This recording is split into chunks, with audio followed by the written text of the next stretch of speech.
আমরা মারামারির পক্ষের লোক না। আমরা আমাদের নবী মুহাম্মদ সাল্লাল্লাহু আলাইহি সাল্লাম মুসলমানের বিরুদ্ধে অস্ত্র ধারণ করতে আমাদের শিখায়নি। মুসলমানের রক্ত আমাদের জন্য হারাম। দুই ভাই যখন তরবারি নিয়ে সংঘাত করে, তরবারি নিয়ে মারামারিতে লিপ্ত হয়, রাসূল সাল্লাল্লাহু আলাইহি ওয়াসাল্লাম বলেছেন যে হত্যা করেছে এবং যে নিহত হয়েছে উভয় জাহান্নামী। এই কারণে রাসূল সাল্লাল্লাহু আলাইহি সাল্লামের এই সতর্ক বাণীর কারণে আমরা এক মুমিন ভাই আরেক মুমিন ভাইয়ের ব্যাপারে খুবই বিনয়ী। সমস্ত মুমিন ভাই ভাই একটা দেহের মতো, কি বলেন, একটা গোশতের টুকরার মতো। শরীরের কোনো একটা অঙ্গে যদি আপনি ব্যথা পান, আঘাত পান, সমস্ত শরীরেই কিন্তু সেই আঘাত, সমস্ত শরীরই সেই আঘাতে জর্জরিত। কি বলেন? পৃথিবীর কোনো এক প্রান্তে আমার কোনো একজন মুসলিম ভাই সে যদি বিপদে পড়ে, কষ্টে পড়ে, তার কারণে সমস্ত মুসলমানরা ব্যথিত হতে হবে। এটাই মুসলমানের ইমানের দাবি নাকি? এটাই আমাদের ইমানের দাবি। মুসলমানরা এই রকমই ছিল। কি বলেন? মতের ভিন্নতা আমার সাথে আপনার থাকতেই পারে। মতের ভিন্নতা ছিল না কার সাথে বলেন? চার ইমামের মতের ভিন্নতা রয়েছে না? আমরা তো বলি যে মাযহাব, আমরা মাযহাব মানি। তো চার ইমামের মাযহাব কি একরকম? চার ইমাম কি সব বিষয়ে একমত হতে পেরেছে? কোন মাযহাবে রাফেল ইয়াদান করে, কোন মাযহাবে জোরে আমিন বলে, কোন মাযহাবে জোরে আমিন বলে না, রাফেল ইয়াদান করে না। কিন্তু ইমামদের কি কখনো এই নিয়ে মারামারি হয়েছে, কথা কাটাকাটি হয়েছে? লাকুম দীনুকুম ওয়ালিয়া দীন, আমার দিন আমার, আপনার দিন আপনার। কি বলেন? আমি তো কাউকে জোর জবরদস্তি করতে পারি না। বাল্লিগু আন্নি ওয়ালাউ আয়া, আমার দায়িত্ব হচ্ছে প্রচার করা, পৌঁছায় দেওয়া, এটাই আমার দায়িত্ব। এ ব্যতীত আমাকে আল্লাহ তাআলা অন্য কোনো দায়িত্ব দেয়নি। আমাকে আল্লাহ হেদায়েতের কন্ট্রাক্টর বানায়নি যা আপনার ঘাড়ে চাপ দিয়ে আমাকে সঠিকটা শিখাইতে হবে। এই জিম্মাদারি আল্লাহ সুবহানাহু ওয়া তাআলা আমাকে আপনাকে দেননি। কোরআন এবং সহিহ হাদিসের বাণী আপনিও পৌঁছাবেন, আমিও পৌঁছাবো। আপনারও পৌঁছানোর অধিকার আছে, আমারও পৌঁছানোর অধিকার আছে। তবে সেটা অবশ্যই কোরআন এবং সহিহ হাদিসের ভিত্তিতেই হতে হবে। কিন্তু কেউ যদি না মানে, আমি তার ঘাট ধরে সঠিকটা যে বুঝাইতে হবে, তাকে হেদায়েত করার দায়িত্ব আল্লাহ তাআলা দেননি, এটা আল্লাহ নিজের হাতে রেখেছেন। আমাদের রাসূল সাল্লাল্লাহু আলাইহি ওয়াসাল্লাম শুধু প্রচার করে গিয়েছেন। হকটা না মানার কারণে কারো মাথায় বাড়ি দেননি। দিয়েছেন কি? এটা রাসূল সাল্লাল্লাহু আলাইহি ওয়াসাল্লামের আদর্শ না। যে এটা বুঝেনি, যে এই পথ গ্রহণ করেনি, সে রাসূল সাল্লাল্লাহু আলাইহি ওয়াসাল্লামের আদর্শ থেকে বের হয়ে গেছে।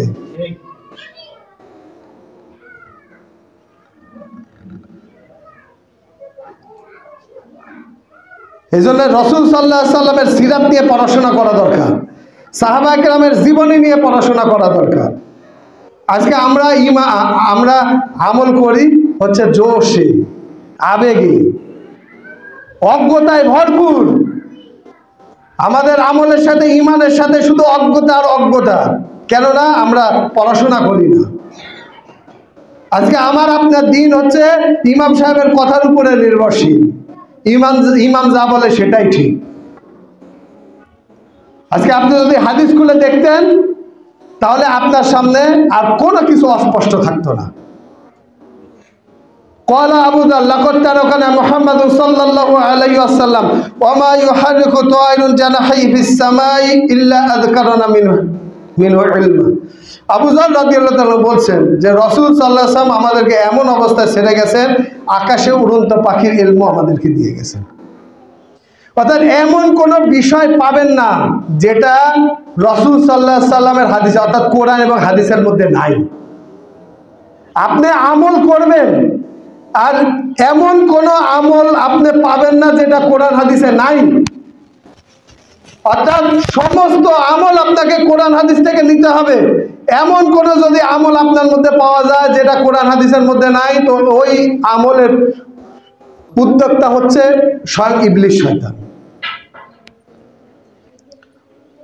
ওই আমলের উদ্যোক্তা হচ্ছে ইবলিস শয়তান।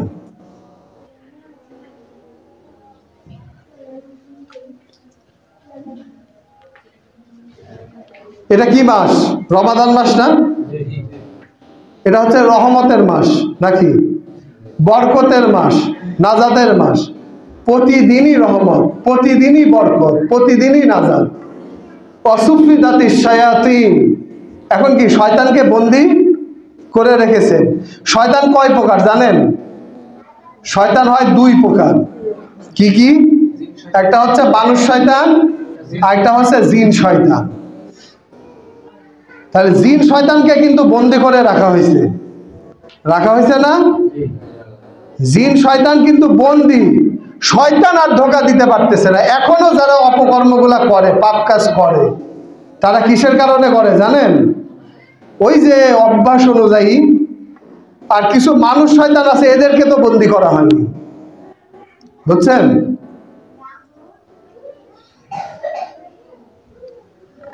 আল্লাহ সুবহানাহু ওয়া তাআলা সমস্ত শয়তানি কর্মকাণ্ড থেকে আমাদেরকে হেফাজত করেন, আমাদের এই সিয়ামকে হেফাজত করেন। কারণ যে ব্যক্তি রমাদান মাস পেল অথচ তার গুনাহ মাফ হলো না, জিবরাইল আলাইহিস সালাম বলছেন এই ব্যক্তি ধ্বংস হোক। জিবরাইল আলাইহিস সালাম রাসূল সাল্লাল্লাহু আলাইহি ওয়াসাল্লামকে বললেন, হে আল্লাহর রাসূল আপনি বলেন আমিন। রাসূল সাল্লাল্লাহু আলাইহি ওয়াসাল্লাম বলেছেন আমিন।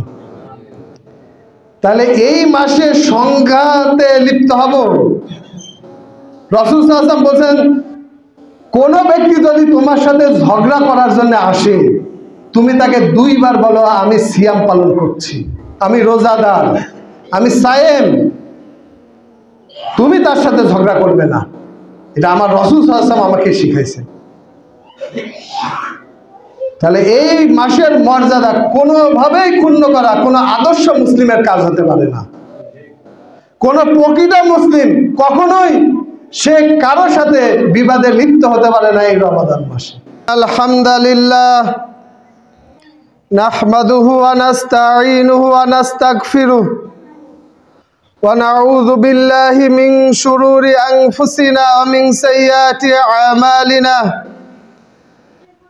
মান ইয়াহদিহিল্লাহু ফালা মুদিল্লা লাহু ওয়া মান ইউদ্লিল ফালা হাদিয়া লাহু واشهد ان لا اله الا الله وحده لا شريك له واشهد ان محمدا عبده ورسوله صلى الله عليه وعلى اله وصحبه وسلم يا ايها الذين امنوا اتقوا الله حق تقاته ولا تموتن إلا وأنتم مسلمون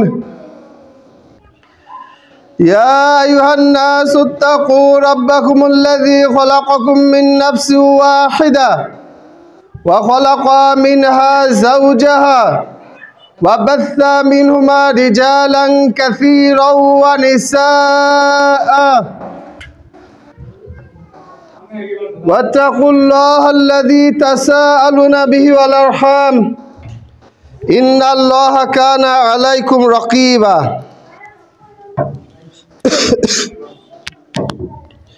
يا أيها الذين آمنوا اتقوا الله وقولوا قولا سديدا يصلح لكم أعمالكم ويغفر لكم ذنوبكم ومن يطع الله ورسوله فقد فاز فوزا عظيما فيا أيها المسلمون أما بعد فإن خير الحديث كتاب الله وخير الهدي هدي محمد صلى الله عليه وسلم وشر الأمور محدثاتها وكل محدثة بدعة وكل بدعة ضلالة وكل ضلالة في النار قال الله سبحانه وتعالى أعوذ بالله من الشيطان الرجيم أم حسبتم أن تدخلوا الجنة ولما يأتكم مثل الذين خلوا من قبلكم مستهم البأساء والضراء وزلزلوا حتى يقول الرسول والذين آمنوا معه متى نصر الله আলা ইন্না নাসরাল্লাহি করিব। قال النبي صلى الله عليه وسلم كل أمتي يدخلون الجنة إلا من أبى قيل يا رسول الله من أبى من أطاعني دخل الجنة ومن عصاني فقد أبى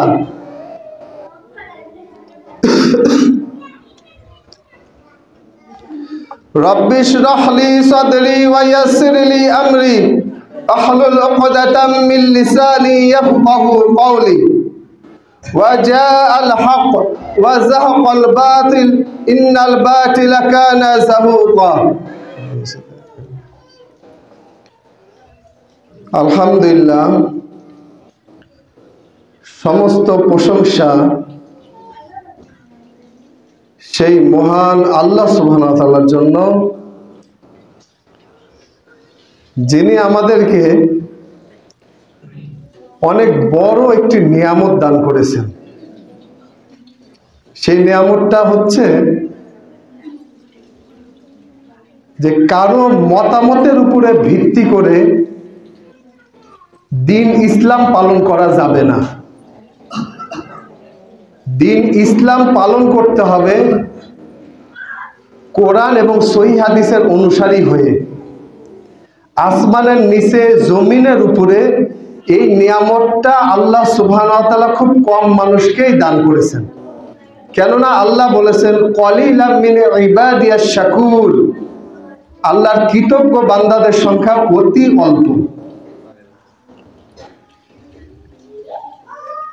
তো যারা এই নিয়ামতটি লাভ করেছেন যে বাপ দাদার ধর্ম অনুযায়ী দিন ইসলাম পালন করা যাবে না,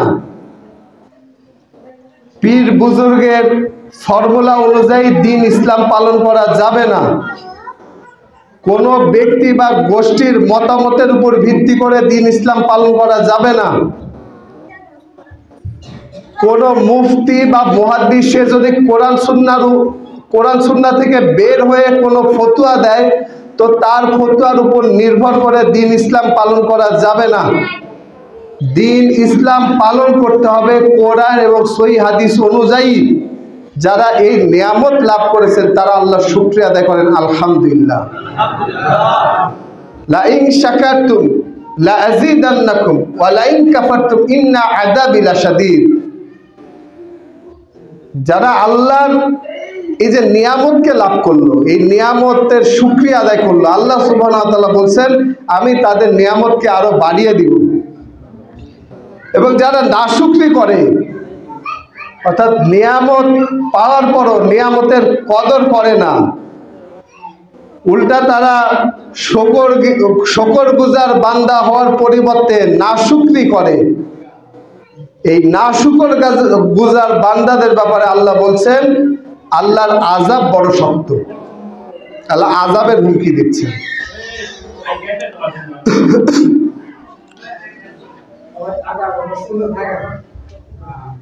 সূরা জুমারের 18 নম্বর আয়াতে আল্লাহ সুবহানাহু ওয়া তাআলা বলছেন আল্লাযীনা ইসতামিউনাল কওলা ফায়াত্তাবিউনা আহসানা উলাইকা আল্লাযীনা হাদাহুমুল্লাহ ওয়া উলাইকা হুম উলুল আলবাব। যে যারা মনোযোগের সাথে কথা শুনে আর এর উত্তম কথাগুলাকে গ্রহণ করে, আল্লাহ সুবহানাহু ওয়া তাআলা বলছেন এই সমস্ত বান্দাদেরকে আমি হেদায়েত দান করব এবং মানুষের মধ্যে এরাই হচ্ছে জ্ঞানী মানুষ। তাহলে উত্তম কথা কোনটা? উত্তম কথা হচ্ছে ওয়াহি মাতলু এবং ওয়াহি গায়রে মাতলু। অর্থাৎ যে ওয়াহি জিবরাইল আলাইহিস সালামের মাধ্যমে পঠিত হয়ে আল্লাহ রাসূল সাল্লাল্লাহু আলাইহি সাল্লামের কাছে ওয়াহি হিসাবে এসেছে কোরআন মাজিদ, এটাকে বলা হয় ওয়াহি মাতলু। আর ওয়াহি গায়রে মাতলু হচ্ছে যে নবীজি সাল্লাল্লাহু আলাইহি ওয়াসাল্লাম নিজে থেকে কোনো কথা বলেননি, জিবরাইল আলাইহিস সালামের মাধ্যমে যেটা পঠিত হয়নি, সরাসরি আল্লাহ সুবহানাহু ওয়া তাআলা যে ওয়াহি রাসূল সাল্লাল্লাহু আলাইহি সাল্লামের অন্তরের মধ্যে স্থাপন করে দিয়েছিলেন ওটাকে বলা হয় ওয়াহি গায়রে মাতলু। অর্থাৎ যারা সমস্ত খারাপিকে বর্জন করে, দিন মানার ক্ষেত্রে কিচ্ছা কাহিনীকে বর্জন করে, মিথ্যা বানোয়াট গল্প গুজব কিচ্ছা কাহিনী বর্জন করে, শিরক বেদাতের গল্প কাহিনী আমল বর্জন করে, কোরআন এবং সহিহ হাদিসকে গ্রহণ করে, আল্লাহ সুবহানাহু ওয়া তাআলা বলছেন এই সমস্ত মানুষরাই হচ্ছে জ্ঞানী মানুষ, এদেরকেই আমি হেদায়েত দান করব। তাহলে আল্লাহ বলছেন কোরআন হাদিসের অনুসারীরা হচ্ছে জ্ঞানী মানুষ, আর আল্লাহ বলছেন যারা কোরআন এবং সহিহ হাদিসের অনুসারী হবে তাদেরকেই আমি হেদায়েত দান করব। তাহলে আমি, আর যে ব্যক্তি এই পথ ব্যতীত ভিন্ন পথ অনুসরণ করে, তো তার ব্যাপারে কি বলবো? অর্থাৎ সে হেদায়েতের পরিবর্তে সে গোমরাহিকে খরিদ করেছে, সে আলোর পরিবর্তে অন্ধকারকে খরিদ করেছে, সে হেদায়েতকে পছন্দ করেনি, সে গোমরাহিকে পছন্দ করেছে। তার ব্যাপারে আমাদের বলার আর কি থাকতে পারে? আল্লাহ সুবহানাহু ওয়া তাআলা বলছেন, আল্লাহ সুবহানাহু ওয়া তাআলা বলছেন, কুল ইন কুনতুম তুহিব্বুনাল্লাহ ফাত্তাবিউনি ইউহিব্বুকুমুল্লাহ ওয়া ইয়াগফির লাকুম যুনুবাকুম আল্লাহু গফুরুর রহিম। যদি তোমরা আল্লাহর ভালোবাসা পেতে চাও তাহলে রসুলের অনুসরণ করো। এখানে আল্লাহ বললেন না যদি আল্লাহর ভালোবাসা পেতে চাও রসুলকে ভালোবাসো, এই কথা আল্লাহ বলেননি। আল্লাহ এখানে বললেন যদি আল্লাহর ভালোবাসা পেতে চাও রসুলের অনুসরণ করো, তাহলে রসুলের অনুসরণ করলে আল্লাহ তোমাদেরকে ভালোবাসবেন এবং তোমাদের গুনাহসমূহ পাপ সমূহকে আল্লাহ ক্ষমা করে দিবেন। তাহলে রসুলের অনুসরণ করলে আল্লাহ আমাকে ভালোবাসবে, রসুলের অনুসরণ করলে আল্লাহ আমার গুনাহকে ক্ষমা করে দিবেন, আমাকে হেদায়েত দান করবেন। তো রসুলের কথা ভিন্ন, আমি কার কথা অনুসরণ করব? কারণ রসুলের কথা ব্যতীত অন্য কারো কথা, রসুলের কথাকে উপেক্ষা করে যদি অনুসরণ করি তো আমার গোমরাহ হওয়ার ব্যাপারে আর কি কোনো সন্দেহ থাকতে পারে? আমাকে পথভ্রষ্টতা থেকে কে রক্ষা করবে? আমার পথভ্রষ্টতা সুনিশ্চিত, কেননা রাসূল সাল্লাল্লাহু আলাইহি ওয়াসাল্লাম বলেছেন যতক্ষণ তোমরা দুইটা জিনিস আঁকড়ে ধরবে কখনো পথভ্রষ্ট হবে না, কিতাবুল্লাহ আল্লাহর কিতাব এবং রাসূল সাল্লাল্লাহু আলাইহি ওয়াসাল্লামের হাদিস, সুন্নাত বা হাদিস। দুনিয়ার সব মানুষ কোরআন হাদিসের অনুসরণ করার কারণে যদি বলে ওই ব্যক্তি গোমরাহ হয়ে গেছে, সে কি গোমরাহ হয়েছে? কেন গোমরাহ হয়নি? তার ব্যাপারে রাসূল সাল্লাল্লাহু আলাইহি ওয়াসাল্লাম সার্টিফিকেট দিচ্ছেন যে কোরআন হাদিসের অনুসরণ করলে তুমি কোনোদিন গোমরাহ হবে না। হাদিসের অনুসরণ বলতে কি বোঝায়? রাসূল সাল্লাল্লাহু আলাইহি ওয়াসাল্লামের কথার অনুসরণ করা নাকি রাসূল সাল্লাল্লাহু আলাইহি ওয়াসাল্লামের কাজের অনুসরণ করা, রাসূল সাল্লাল্লাহু আলাইহি ওয়াসাল্লাম যেটা করতে বলেছেন সেটা করা। আল্লাহ সুবহানাহু ওয়া তাআলা বলেন ওমা আতাকুমুর রাসূলু ফাখুযুহু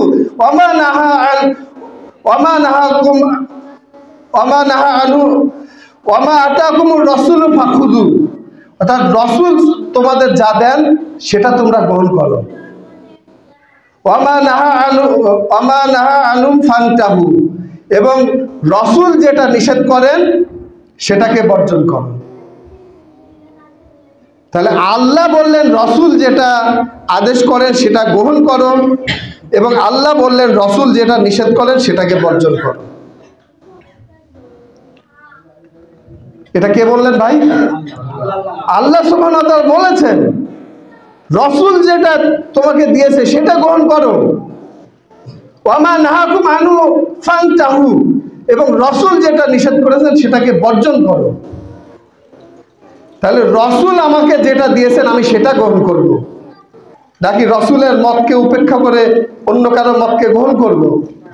হতে পারে সে অনেক বড় মুফতি, বড় মুহাদ্দিস, সে কি আমার রাসূল সাল্লাল্লাহু আলাইহি ওয়াসাল্লামের চাইতেও বড়? খাস অনুগত্য কার জন্য? খাস আনুগত্য কার জন্য? সূরা নিসার 59 নম্বর আয়াতে আল্লাহ বলছেন খাস আনুগত্য শুধুমাত্র আল্লাহ এবং তার রাসূল সাল্লাল্লাহু আলাইহি ওয়াসাল্লামের জন্য। এই উলুল আমর, এই শাসক বা নেতৃস্থানীয় ব্যক্তিবর্গ বা আপনাদের ইমাম আমি যদি কোরআন হাদিস থেকে বের হয়ে যায়, তো আমাকে প্রত্যাখ্যান করে কোরআন এবং সহিহ হাদিসকে গ্রহণ করতে হবে।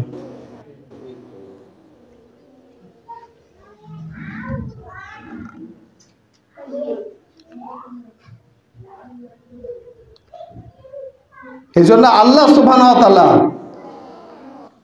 যে ব্যক্তির কল্যাণ চান, যে ব্যক্তির মঙ্গল চান, যে ব্যক্তিকে আল্লাহ সুবহানাহু ওয়া তাআলা ভালোবাসেন, যাকে আল্লাহ সুবহানাহু ওয়া তাআলা পছন্দ করেন, তাকে আল্লাহ তাআলা দ্বীনের সহি বুঝ দান করেন। কোরআন সহি হাদিসের বুঝ আল্লাহ তাকে দান করেন। দ্বীনের সহি বুঝ আল্লাহ সুবহানাহু ওয়া তাআলা ওই হাইওয়ান জন্তু জানোয়ারকে দিবেন না। দিবেন কি? আমরা শ্রেষ্ঠ মাখলুকের থেকেও আল্লাহ সুবহানাহু ওয়া তাআলা বাছাই করেছেন। কিছু বান্দাকে আল্লাহ সুবহানাহু ওয়া তাআলা বাছাই করেছেন। ওমা ইউমিনু আকসারুহুম বিল্লাহি ইল্লা হুম মুশরিকুন। অধিকাংশ মানুষই ঈমান রাখা সত্ত্বেও মুশরিক। তারা মুখে ঈমানের দাবি করে, অথচ আল্লাহ বলছেন তারা মুশরিক। তাহলে দ্বীনের খাঁটি বুঝ, কোরআন হাদিসের বুঝ, এখানে বুঝতে হবে যে আল্লাহ যাকে ভালোবাসে, আল্লাহ যাকে পছন্দ করে, যার কাছে কল্যাণ পৌঁছানোর ইরাদা আল্লাহ সুবহানাহু ওয়া তাআলা করেছেন, একমাত্র তাকেই আল্লাহ সুবহানাহু ওয়া তাআলা কোরআন এবং সহিহ হাদিস অনুযায়ী দ্বীন মানতে হবে, এই বুঝ দান করবেন। তাছাড়া অনেক বড় আলেম, অনেক বড় মুফতি মুহাদ্দিস হলেও হ্যাঁ সে কোরআন হাদিস পড়েছে, সবই পড়েছে, কিন্তু এই বুঝ পাবে না যে কোরআন এবং হাদিসই দ্বীন বোঝা বা মানার মানদণ্ড। যেমন ইমাম আবু হানিফা রাহিমাহুল্লাহ, আল্লাহ সুবহানাহু ওয়া তাআলা তাকে এই বুঝ দান করেছিলেন যে কোরআন এবং সহিহ হাদিসের বাইরে যাওয়া যাবে না। এই কারণে ইমাম সাহেব বলে গেছেন, যখন আমার কোনো মতামত হাদিসের বাইরে যাবে, তোমরা আমার মতামতকে দেয়ালে ছুঁড়ে মারো, সহিহ হাদিস গ্রহণ করো। ইজা সাহাল হাদিসি ফাহুয়া মাযহাবি, যখন কোনো হাদিস সহিহ সাব্যস্ত হয় সেটাই হচ্ছে আমার মাযহাব। আমি একটা ফতোয়া দিয়েছি, সেই ফতোয়া আমি কোথায় থেকে তার দলিল নিয়েছি, এই দলিল যে ব্যক্তি জানে না, আমার পক্ষ থেকে ওই ফতোয়া চালানো ওই ব্যক্তির জন্য জায়েজ নাই। এটা ইমাম আবু হানিফার কওল। অথচ আজকে মাযহাব মারার মূল নীতি না জানার কারণে আজকে আমরা গোড়ামি এবং পথভ্রষ্টতাকে বেছে নিয়েছি। আজকে ইমাম আবু হানিফার অনুসারী দাবি করি, অথচ ইমাম আবু হানিফা যে কোরআন সহিহ হাদিসের অনুসারী ছিলেন, কোরআন এবং সহিহ হাদিসই। আচ্ছা, ইমাম আবু হানিফা রাহিমাহুল্লাহর মাযহাব কোনটা ছিল বলেন তো? আমরা তো সবাই হানাফি মাযহাবের অনুসারী, তো ইমাম আবু হানিফার মাযহাব কোনটা ছিল? ইমাম আবু হানিফার মাযহাব ছিল মুহাম্মদ সাল্লাল্লাহু আলাইহি সাল্লামের মাযহাব। কারণ তখন হাদিসগুলা সংকলন হয়নি, সব হাদিস ইমামের কাছে পৌঁছেনি। মানুষের উপকারার্থে, প্রয়োজনের খাতিরে উনি মতামতের উপর ভিত্তি করে অনেক মাসালা দিয়েছেন, এবং উনি জানতেন আমার এই মতামতের পরে সহিহ হাদিস পাওয়া যেতে পারে। যদি আমার এই মতামতটা সহিহ হাদিসের বাইরে যায়, তো আমার মতামতকে দেয়ালে ছুঁড়ে মারবে, সহিহ হাদিসটা গ্রহণ করবে। এটাই হচ্ছে ইমাম আবু হানিফার মাযহাব। যে এইটা মানে না, সে ইমাম আবু হানিফার অনুসারী না। বুঝতে পারছেন? যে সহিহ হাদিস উপেক্ষা করে কোনো ব্যক্তির মতামত গ্রহণ করে, সে কখনো ইমাম আবু হানিফার অনুসারী হতে পারে না। কারণ যখন হাদিস উপস্থিত হয় তখন যুক্তি বাতিল হয়ে যায়। যখন হাদিস উপস্থিত হয়ে যায় তখন সমস্ত তর্ক যুক্তি এগুলো কি হয়ে যায়? সমস্ত খোঁড়া যুক্তি রাসূল সাল্লাল্লাহু আলাইহি সাল্লামের কথার মোকাবেলায় বাতিল হয়ে যায়। আর যে রাসূল সাল্লাল্লাহু আলাইহি সাল্লামের কথার উপরে নিজের মতকে শক্তিশালী করতে চায়, তার আমল যে সব বাতিল হয়ে যায়, অথচ সে টেরও পায় না। তার আমল যে বাতিল হয়ে যায়, সে টেরও পায় না। সূরা হুজরাতের মধ্যে আল্লাহ সুবহানাহু ওয়া তাআলা বলেন, ইয়া আইয়ুহাল্লাযীনা আমানু লা তারফাউ আসওয়াতাকুম ফাওকা সাওতিন নবী ওয়া লা তাজহারু লাহু বিল কওলি কাজাহরি বা'দুকুম লিবা'দিন আন তাহবাতা আমালাকুম ওয়া আনতুম লা তাশউরুন। যে নবীর আওয়াজের চাইতে তোমাদের আওয়াজ উঁচু করো না। তোমরা নিজেরা পরস্পর যেভাবে কথা বলো নবীর সাথে ওইভাবে কথা বলো না, এতে তোমাদের সব আমল নষ্ট হয়ে যাবে, অথচ তোমরা টেরও পাবে না। এটা কে বললেন? আল্লাহ সুবহানাহু ওয়া তাআলা বলছেন, নবীর আওয়াজের চাইতে আওয়াজ উঁচু হলে যদি আপনার সব আমল নষ্ট হয়ে যায়, তাহলে নবীর হাদিসকে প্রত্যাখ্যান করার শাস্তি আরো কত সাংঘাতিক হতে পারে। আপনার আমল তো সব বাতিল হবে, আখিরাতে আপনার জন্য কত মর্মান্তিক শাস্তি অপেক্ষা করছে আপনি চিন্তা করে দেখেন। এই জন্য সমস্ত বাতিল আর খোঁড়া যুক্তিকে উপেক্ষা করে কোরআন এবং সহিহ হাদিসের অনুসারী হিসাবে আল্লাহ সুবহানাহু ওয়া তাআলা আমাদেরকে কবুল করেন। আমরা তাওহীদের ঝান্ডা বহন করব, শিরক বেদাতের ঝান্ডা পরিহার করব, নাকি আমাদের সম্পর্ক কি শিরকের সাথে? আমাদের নবী শিরক উৎখাত করার জন্য মেহনত করেছেন, 360টা মূর্তি উৎখাত করেছেন পবিত্র কাবা থেকে। সেই মূর্তি গড়ার জন্য আমাদের জন্ম, না সেই মূর্তি ভাঙ্গার জন্য আমাদের জন্ম? সমস্ত শিরকের জায়গা এগুলোকে ধ্বংস করার জন্যই আমরা তৈরি হয়েছি। কি বলেন? এই তাওহীদের পতাকাই আমরা ধারণ করেছি। শিরক বেদাতের সাথে আমরা জীবন দিয়ে দিব, কিন্তু শিরক বেদাতের সাথে আমরা কোনোদিন আপোষ করব না। আমাদের সালাফগণ করেনি, আমাদের নবী করেনি, তার সাহাবীরা করেনি, তাবেঈরা করেনি, তাবেঈরা করেনি, এমনকি সম্মানিত 4 ইমাম বাতিলের সাথে কখনো আপোষ করেনি। ইমাম আবু হানিফা, মালিকি, শাফিঈ, হাম্বলী। ইমাম বুখারী রাহিমাহুল্লাহ সে বাতিলের সাথে আপোষ করেনি। ইমাম বুখারীর মতো মানুষ সে তার নিজের দেশে থাকতে পারেন। ইমাম তাইমিয়া রাহিমাহুল্লাহর মতো মানুষ, হ্যাঁ, তাকে পর্যন্ত জেলখানায় বন্দী করে রেখেছে, তার জানাজায় লক্ষ লক্ষ মানুষের উপস্থিতি। কি বলেন? হকপন্থীরা সংগ্রাম করে, যখন তারা বেঁচে থাকে অনেকে বুঝে না, কিন্তু যখন তারা মারা যায় তখন অনেক মানুষের আফসোসের কারণ হয়। সব রাসূল সাল্লাল্লাহু আলাইহি সাল্লামকে মক্কায় থাকতে দেয়নি। কি বলেন? ওনার মতো মানুষ হয়। আল আমিন উপাধি কারা দিয়েছিল রাসূল সাল্লাল্লাহু আলাইহি সাল্লামকে? ওই কাফের মুশরিকরাই দিয়েছিল আল আমিন উপাধি। কেন? হকের দাওয়াত, হকের পতাকা যখন উনি তুলে ধরেছেন, হককে যখন প্রচার করা শুরু করেছেন, তখন কি হয়েছে? তখন আর সেটা ভালো চোখে নিতে পারেনি। নবীর মতো মানুষ হয়, তাকেও কিন্তু তার ভূমিতে থাকতে দেয়নি। তবে বাতিলের সাথে কখনো আপোষ করেছে? হকপন্থীরা কখনো বাতিলের সাথে আপোষ করে না। আল্লাহ সুবহানাহু ওয়া তাআলা বলেছে, ওয়াজাল হক, সত্য এসেছে, ওয়াজাকাল বাতিল, চলে গেছে মিথ্যা। ইন্নাল বাতিলা কানা যাহুকা, মিথ্যা চিরদিনই মিথ্যা। মিথ্যা ধ্বংস হওয়ারই জিনিস। বাতিলের হকের সামনে যখন বাতিল আসবে তখন বাতিল চূর্ণ বিচূর্ণ হয়ে যাবে। বাতিল কখনো টিকতে পারবে না, হক প্রতিষ্ঠিত হবেই হবে, কারণ হক প্রতিষ্ঠিত হওয়ারই জিনিস। তবে আমরা সংঘাতের পক্ষের লোক না, আমরা মারামারির পক্ষের লোক না। আমরা আমাদের নবী মুহাম্মদ সাল্লাল্লাহু আলাইহি সাল্লাম মুসলমানের বিরুদ্ধে অস্ত্র ধারণ করতে আমাদের শিখায়নি। মুসলমানের রক্ত আমাদের জন্য হারাম। 2 ভাই যখন তরবারি নিয়ে সংঘাত করে, তরবারি নিয়ে মারামারিতে লিপ্ত হয়, রাসূল সাল্লাল্লাহু আলাইহি ওয়াসাল্লাম বলেছেন, যে হত্যা করেছে এবং যে নিহত হয়েছে উভয়ই জাহান্নামী। এই কারণে রাসূল সাল্লাল্লাহু আলাইহি সাল্লামের এই সতর্ক বাণীর কারণে আমরা এক মুমিন ভাই আরেক মুমিন ভাইয়ের ব্যাপারে খুবই বিনয়ী।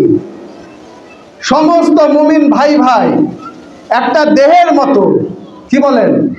একটা গোশতের টুকরার মতো। শরীরের কোনো একটা অঙ্গে যদি আপনি ব্যথা পান, আঘাত পান, সমস্ত শরীরেই কিন্তু সেই আঘাত, সমস্ত শরীরই সেই আঘাতে জর্জরিত। কি বলেন? পৃথিবীর কোনো এক প্রান্তে আমার কোনো একজন মুসলিম ভাই সে যদি বিপদে পড়ে, কষ্টে পড়ে, তার কারণে সমস্ত মুসলমানরা ব্যথিত হতে হবে। এটাই মুসলমানের ইমানের দাবি নাকি? এটাই আমাদের ইমানের দাবি। মুসলমানরা এই রকমই ছিল। কি বলেন? মতের ভিন্নতা আমার সাথে আপনার থাকতেই পারে, মতের ভিন্নতা ছিল না কার সাথে বলেন? 4 ইমামের মতের ভিন্নতা রয়েছে না? আমরা তো বলি যে মাযহাব, আমরা মাযহাব মানি, তো 4 ইমামের মাযহাব কি একরকম? 4 ইমাম কি সব বিষয়ে একমত হতে পেরেছে? কোন মাযহাবে রাফেল ইয়াদান করে, কোন মাযহাবে জোরে আমিন বলে, কোন মাযহাবে জোরে আমিন বলে না, রাফেল ইয়াদান করে না। কিন্তু ইমামদের কি কখনো এই নিয়ে মারামারি হয়েছে, কথা কাটাকাটি হয়েছে? লাকুম দীনুকুম ওয়ালিয়া দীন, আমার দিন আমার, আপনার দিন আপনার। কি বলেন? আমি তো কাউকে জোর জবরদস্তি করতে পারি না। বাল্লিগু আন্নি ওয়ালাউ আয়া, আমার দায়িত্ব হচ্ছে প্রচার করা, পৌঁছায় দেওয়া, এটাই আমার দায়িত্ব। এ ব্যতীত আমাকে আল্লাহ তাআলা অন্য কোনো দায়িত্ব দেয়নি। আমাকে আল্লাহ হেদায়েতের কন্ট্রাক্টর বানায়নি, যা আপনার ঘাড়ে চাপ দিয়ে আমাকে সঠিকটা শিখাইতে হবে। এই জিম্মাদারি আল্লাহ সুবহানাহু ওয়া তাআলা আমাকে আপনাকে দেননি। কোরআন এবং সহিহ হাদিসের বাণী আপনিও পৌঁছাবেন, আমিও পৌঁছাবো। আপনারও পৌঁছানোর অধিকার আছে, আমারও পৌঁছানোর অধিকার আছে, তবে সেটা অবশ্যই কোরআন এবং সহিহ হাদিসের ভিত্তিতেই হতে হবে। কিন্তু কেউ যদি না মানে, আমি তার ঘাট ধরে সঠিকটা যে বুঝাইতে হবে, তাকে হেদায়েত করার দায়িত্ব আল্লাহ তাআলা দেননি, এটা আল্লাহ নিজের হাতে রেখেছেন। আমাদের রাসূল সাল্লাল্লাহু আলাইহি ওয়াসাল্লাম শুধু প্রচার করে গিয়েছেন, হকটা না মানার কারণে কারো মাথায় বাড়ি দেননি। দিয়েছেন কি?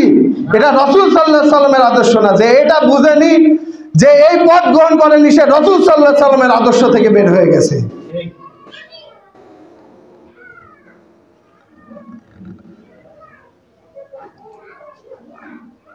এই জন্য রাসূল সাল্লাল্লাহু আলাইহি ওয়াসাল্লামের সিরাত নিয়ে পড়াশোনা করা দরকার, সাহাবা কেরামের জীবনী নিয়ে পড়াশোনা করা দরকার। আজকে আমরা আমল করি হচ্ছে জোশে, আবেগে, অজ্ঞতায় ভরপুর। আমাদের আমলের সাথে, ইমানের সাথে শুধু অজ্ঞতা আর অজ্ঞতা। কেননা আমরা পড়াশোনা করি না। আজকে আমার আপনার দিন হচ্ছে ইমাম সাহেবের কথার উপরে নির্ভরশীল। ইমাম যা বলে সেটাই ঠিক। আজকে আপনি যদি হাদিস খুলে দেখতেন, তাহলে আপনার সামনে আর কোনো কিছু অস্পষ্ট থাকতো না। قال أبو ذر لقد تركنا محمد صلى الله عليه وسلم وما يحرك طائر جناحيه في السماء إلا أذكرنا منه علما। আবু যর রাদিয়াল্লাহু তাআলা বলছেন যে রাসূল সাল্লাল্লাহু আলাইহি ওয়াসাল্লাম আমাদেরকে এমন অবস্থায় ছেড়ে গেছেন, আকাশে উড়ন্ত পাখির ইলমও আমাদেরকে দিয়ে গেছেন। অর্থাৎ এমন কোন বিষয় পাবেন না যেটা রাসূল সাল্লাল্লাহু আলাইহি ওয়াসাল্লামের হাদিসে, অর্থাৎ কোরআন এবং হাদিসের মধ্যে নাই। আপনি আমল করবেন, আর এমন কোন আমল আপনি পাবেন না যেটা কোরআন হাদিসে নাই। অর্থাৎ সমস্ত আমল আপনাকে কোরআন হাদিস থেকে নিতে হবে। এমন কোন যদি আমল আপনার মধ্যে পাওয়া যায় যেটা কোরআন হাদিসের মধ্যে নাই, তো ওই আমলের উদ্যোক্তা হচ্ছে স্বয়ং ইবলিস শয়তান। ওই আমলের উদ্যোক্তা হচ্ছে ইবলিস শয়তান।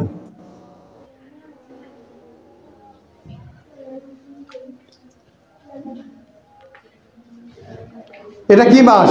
রমাদান মাস না? এটা হচ্ছে রহমতের মাস নাকি? বরকতের মাস, নাজাতের মাস। প্রতিদিনই রহমত, প্রতিদিনই বরকত, প্রতিদিনই নাজাত। অসুফিদাতিশ শায়াতিন, এখন কি শয়তানকে বন্দী করে রেখেছেন।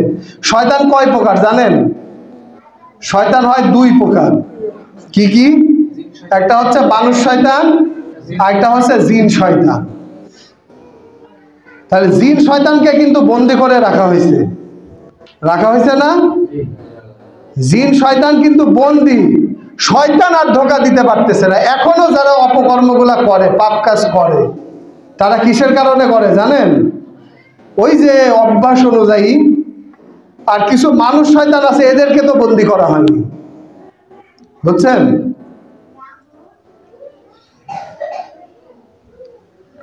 আল্লাহ সুবহানাহু ওয়া তাআলা সমস্ত শয়তানি কর্মকাণ্ড থেকে আমাদেরকে হেফাজত করেন, আমাদের এই সিয়ামকে হেফাজত করেন।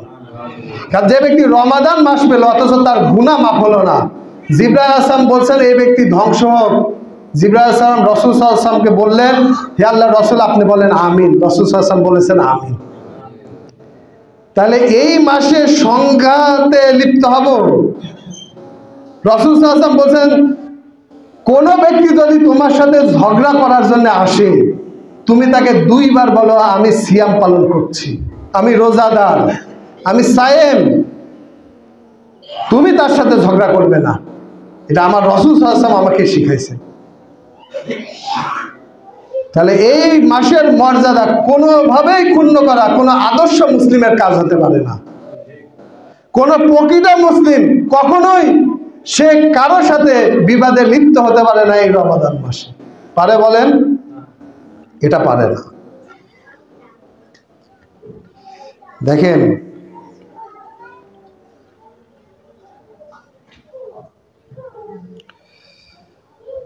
আল্লাহ তাআলা ইরশাদ করেছেন ইন্না কাসীরান লিয়ুদুল্লুনা বিআহওয়াইহিম বিগায়রি ইলম। অধিকাংশ মানুষ অজ্ঞতাবশত নিজেদের প্রবৃত্তি দ্বারা অন্যকে বিপথে চালিত করে। সূরা আনামের 119 নম্বর আয়াত। এটা কে বললেন? আল্লাহ তাআলা বললেন। কি বললেন? অধিকাংশ মানুষ অজ্ঞতা আর কি মূর্খতার ভিত্তিতে অন্য মানুষদেরকে তারা কি করে? বিপথে পরিচালিত করে। এটা আল্লাহ সুবহানাহু ওয়া তাআলা বলছে।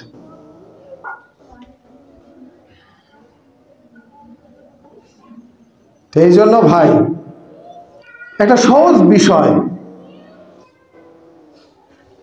আমি অনেকবার আপনাদের সামনে এই কথাটা নিয়ে আলোচনা করেছি।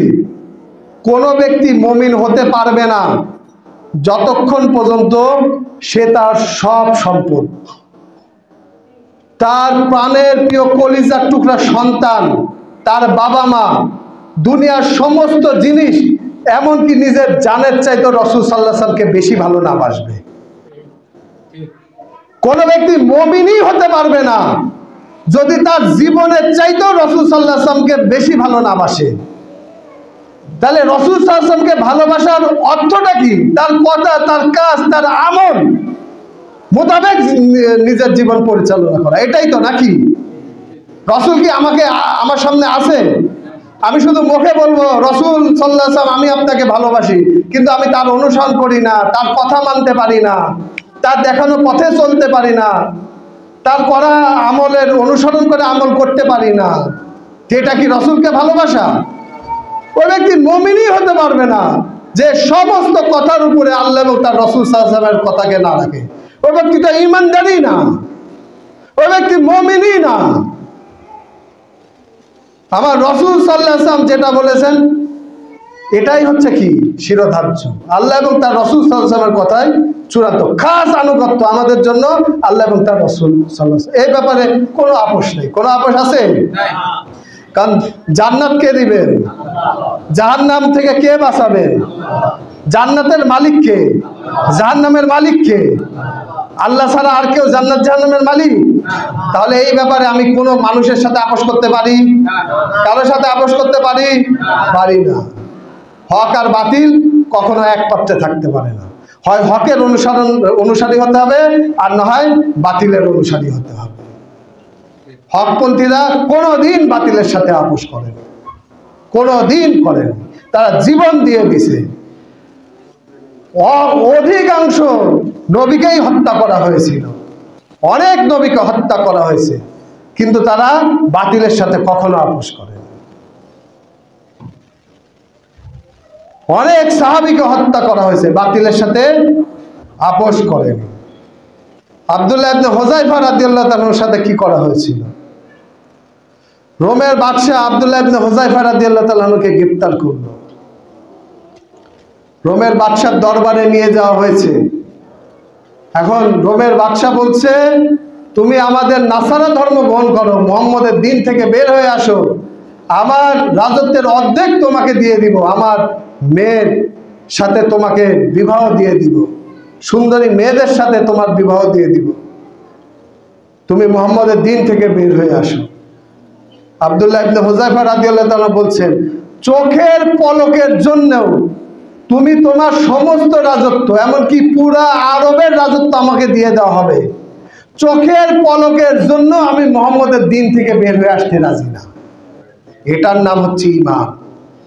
এরপরে যখন দেখলো লোভ লালসা দেখায় কাজ হবে না, এখন ভয় দেখাচ্ছে। কড়াইয়ের মধ্যে পানি বা তেল গরম করা হলো, তার সঙ্গীকে ওই কড়াইয়ের মধ্যে ফেলা হলো, সে ভুনা হয়ে গেল, চোখের সামনে শাহাদাত বরণ করলো। এরপরে ওনাকেও নিয়ে যাওয়া হচ্ছে কড়াইয়ের মধ্যে ফেলানোর জন্য, উনি কান্না করছেন। তখন রোমের সৈন্যরা মনে করেছে এখন হয়তো তার অন্তর নরম হয়েছে, সে ভয় পেয়েছে, এখন আমাদের নাসারা